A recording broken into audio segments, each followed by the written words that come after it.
সব পেশেন্ট তার করা হইছে এসি থেকে সব পেশেন্ট তার করা হইছে ওই জার্মান থেকে খারাপ আসলে কোন শনিবারে পুরো আমি তো বললাম এসি চলে না পেশেন্ট আছে আমার রুমে এসি চলে আমার রুমে এসি নাই চলেন রুম করে ওখানে এক বছর ধরে আমার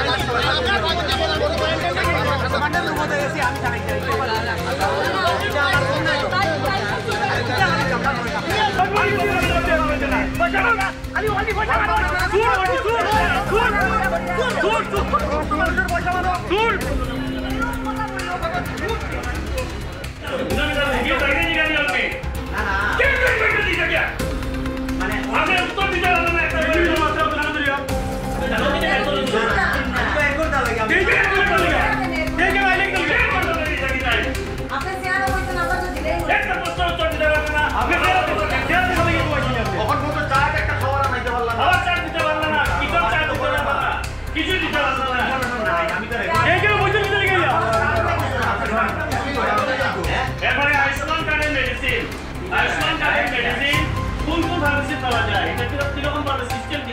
শহর মন্ডল বিজেপির এক প্রতিনিধি দল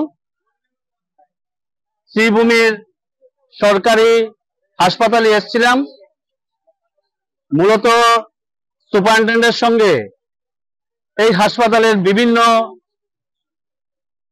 জ্বলন্ত সমস্যা নিয়ে আলাপ আলোচনা করার জন্য। হাসপাতালে যে ঔষধ পরিষেবা করা হয়, সাধারণ মানুষকে দেওয়া হয়, সেই ঔষধ আনতে গেলে 4টা ওষুধ দিলে 2টা ওষুধ পাওয়া যায়, 2টা পাওয়া যায় না। কেন পাওয়া যায় না, কিসের জন্য পাওয়া যায় না?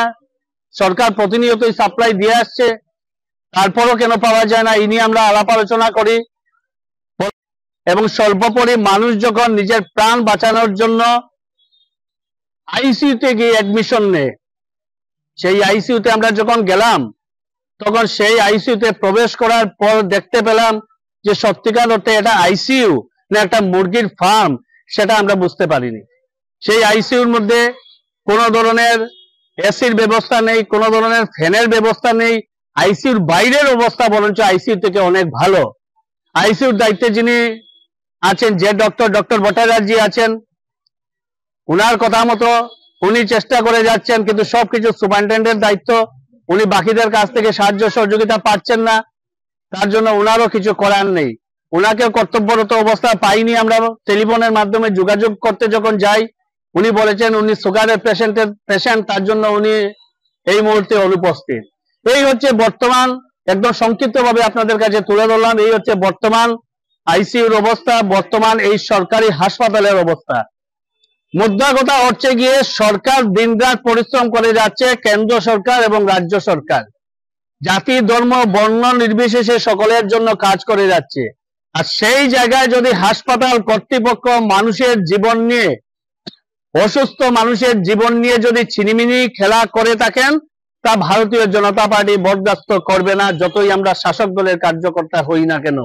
এই বিষয় নিয়ে আমরা ঊর্ধ্বতন কর্তৃপক্ষ, আমরা স্থানীয় মন্ত্রী, আমাদের অভিভাবক মন্ত্রী থেকে শুরু করে এই বিভাগীয় মন্ত্রীর সঙ্গে আমরা যত তাড়াতাড়ি সম্ভব আমরা যোগাযোগ করব এবং